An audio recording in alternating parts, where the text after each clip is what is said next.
The sign hit me like a gut punch, its bold red letters screaming from the elegant archway at the venue entrance. Do not disturb, adults only. No children allowed. My hands froze on the steering wheel, the engine's hum fading into a distant buzz as fury ignited in my chest, hot and unrelenting. There, in the manicured gardens of the upscale vineyard we'd chosen, paid for entirely by me, my stepsister's wedding unfolded without my two young kids, who sat bewildered in the back seat, their little faces pressed against the windows. Emily, my 6-year-old, tugged at her flower girl dress, eyes wide with confusion. "Mommy, why can't we go in?"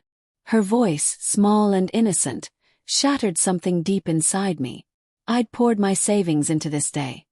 $50,000 down the drain. For a woman who'd never seen me as family, and now this betrayal stared back at me like a slap in the face. Heartbreak twisted with rage. How dare she? But as guests streamed past, oblivious in their finery, a cold resolve began to form amid the chaos of my thoughts. I wouldn't let this slide. It all traced back to the fractured mosaic of our family, pieced together after my father's remarriage when I was 12. Laura, my stepsister 2 years younger, had always been the golden child in her mother's eyes. Spoiled, manipulative, with a smile that could charm snakes. My dad, desperate for harmony after Mom's death, indulged her, leaving me to navigate the shadows of favoritism. We'd grown into adults with a veneer of civility. Holiday dinners where tensions simmered beneath polite chit-chat, her barbs disguised as jokes. "Oh, Sarah, still playing house with those rugrats. Must be exhausting." I'd laugh it off, but resentment festered, a quiet poison. When Laura announced her engagement to Tom, a bland accountant with a trust fund, she cornered me at a family brunch, the scent of fresh croissants cloying in the air. "Sarah, you're so good with money. Could you help with the wedding? Mom and Dad are tapped out." Her eyes pleaded, but there was calculation there, a subtle manipulation I'd come to recognize. I hesitated, my fork scraping the plate with a grating sound. My own life was a grind. Single mom after my ex bailed, working double shifts as a nurse to keep the lights on. But family duty gnawed at me. Dad's pleading texts sealed it. It would mean the world, honey. So I agreed, dipping into my emergency fund, rationalizing it as an investment in peace. The planning months were a slow descent into hell. Laura's demands escalated. Designer gowns, imported flowers, a string quartet that cost more than my car. I'd crunch numbers late at night, the glow of my laptop screen etching worry lines on my face, while the kids slept in the next room. "Just a little more," I'd whisper to myself, ignoring the growing pit in my stomach. Denial wrapped around me like a blanket. Maybe this would bridge the gap, make us real sisters. Subtle hints of trouble emerged during fittings. At the bridal shop, mirrors reflecting endless white satin, Laura eyed my kids playing quietly in the corner. "They're so energetic," she said, lips pursing. "Tom's allergic to chaos." I brushed it off, but doubt crept in. Was she hinting at exclusion? No, I told myself, they're in the wedding party. Emily as flower girl, little Jack as ring bearer. I'd sewn their outfits myself. Fingers pricked bloody from late-night stitching. Heartbreak deepened as costs mounted. I skipped my own bills, the fridge growing bare. But Laura's gratitude was performative. "You're a lifesaver, sis," she'd text, followed by more requests. Resentment built, layered with guilt. Was I enabling her? My inner thoughts warred. Fantasies of walking away clashed with fear of Dad's disappointment. "She's family," I'd remind myself, but the word tasted bitter. The rehearsal dinner amplified the tension. Candlelight flickered across linen tablecloths. The clink of glasses a mocking symphony. Laura pulled me aside, perfume overwhelming like her presence. "About the kids. Tom's family is traditional. Maybe they could sit out the ceremony." Her voice was sugar-coated steel. I stared, humiliation burning my cheeks. "They're part of this, Laura. I paid for everything." She waved it off. "It's just one day. Hire a sitter." Suppressed rage boiled, but I swallowed it, nodding tightly. Inside, obsession took root. counting every dollar she'd squandered, plotting vague retorts. That night, in my cramped apartment, rain drumming on the roof like accusations, I paced the living room, threadbare carpet muffling my steps. The kids' laughter from their bedroom contrasted my turmoil. Doubt assailed me. Was I overreacting? But the manipulation was clear now. Using my money while sidelining my family. Moral conflict raged. Revenge flickered in my mind, quiet and strategic.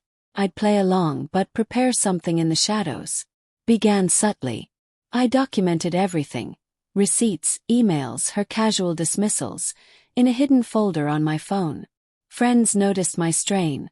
Over coffee, the bitter brew mirroring my mood, my best friend Mia urged confrontation. "She's using you, Sarah." I nodded, but fear held me. Escalation could shatter the fragile family ties. Instead, I fantasized justice, exposing her at the altar, watching her facade crack. As the wedding neared, tension coiled like a spring. Laura's calls grew frantic, voice laced with entitlement. "The florist needs payment. Can you handle it?" I'd agree, voice calm, while inside, cold resolve hardened. I'd give her the perfect day, then make her pay. The big day dawned crisp and mocking, sunlight glinting off dew-kissed vines as I pulled up to the venue. The sign loomed, its message a dagger to my heart. Guests milled about, laughter floating on the breeze, unaware of the storm brewing. Emily's question echoed in my ears as I unbuckled them, my hands shaking with fury. "We can go in, sweetie," I lied softly, but the usher blocked us, apologetic smile not reaching his eyes. "Ma'am, the bride's instructions. Adults only." Humiliation crashed over me like a wave, cheeks flaming as eyes turned our way. I scooped up Jack, his tiny suit rumpled, and marched to the bridal suite. Heels clicking on flagstone paths lined with blooming roses. The door swung open to chaos. Bridesmaids fluttering, champagne popping.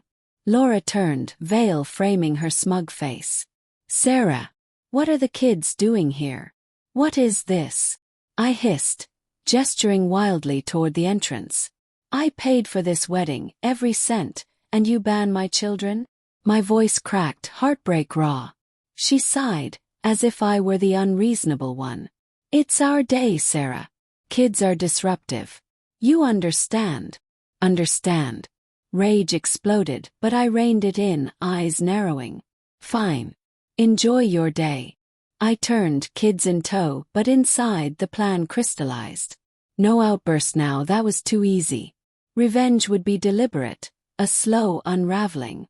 Back in the car, tires crunching gravel as we left. Obsession consumed me. I dropped the kids with Mia, her hug a brief anchor. "Go get her," she whispered. Alone, I drove to a cafe, the aroma of espresso grounding my whirling thoughts. Doubt nagged, was vengeance worth it? But resentment won. She'd humiliated me publicly, used my sacrifice as a doormat. I started with calls. First, the vendors, caterer, DJ, photographer, all on my credit card. "Cancel the balances," I said calmly, voice steady despite the tremor. "Personal reasons." They hesitated, but contracts were in my name. Next, the venue manager, his voice tinny over the phone. "The event's underway." "Not without payment," I countered. Subtle hints of disruption emerged. The bar tab I'd prepaid, now revoked mid-reception. Guilt flickered as I imagined the fallout. Guests confused, Laura's perfect day crumbling. But moral grayness fueled me. She'd betrayed family bonds, prioritized her whims over my sacrifices. Fear mixed in. What if Dad disowned me? Yet cold resolve pushed forward. The reckoning unfolded via texts. Laura's first. "Where are you?" "Ceremony starting." I ignored it, sipping coffee, watching steam curl like my plotting thoughts. Then panic. "The caterer says payment issue?" "Fix it," I replied finally.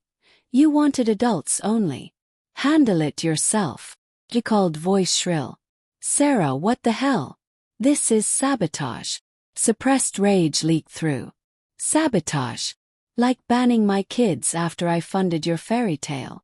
Silence stretched, then manipulation. Please, for Dad's sake. But I hung up, heart pounding with triumph and terror. At home, the apartment quiet without the kids, I monitored via social media. Guests posting confusion as services halted. The DJ packed up early, music cutting mid-song. Cake uncut, bar dry. Laura's posts shifted from joy to veiled pleas for help. The twist came that evening. Dad called voice-weary. "Sarah, what's happening?" Heartbreak surged. I'd hurt him too. "She betrayed me, Dad. Used me." He sighed. "I know. Laura's always been difficult. But it's gone too far." Unexpected consequences unfolded. Tom, overhearing Laura's tirade blaming me, confronted her secrets, revealed in my final act. I'd emailed him anonymously, evidence of her affairs, uncovered via PI I'd hired in quiet desperation weeks prior. Motives layered. Not just revenge but protection for him. The marriage imploded before vows echoed. Laura alone at the altar, guests whispering as Tom walked out. Poetic justice stung, she lost everything in one day. Months later, family fractured but honest, Dad and I rebuilt.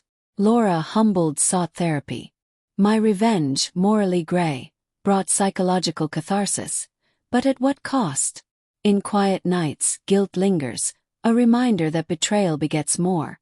Yet resolve whispers it was necessary.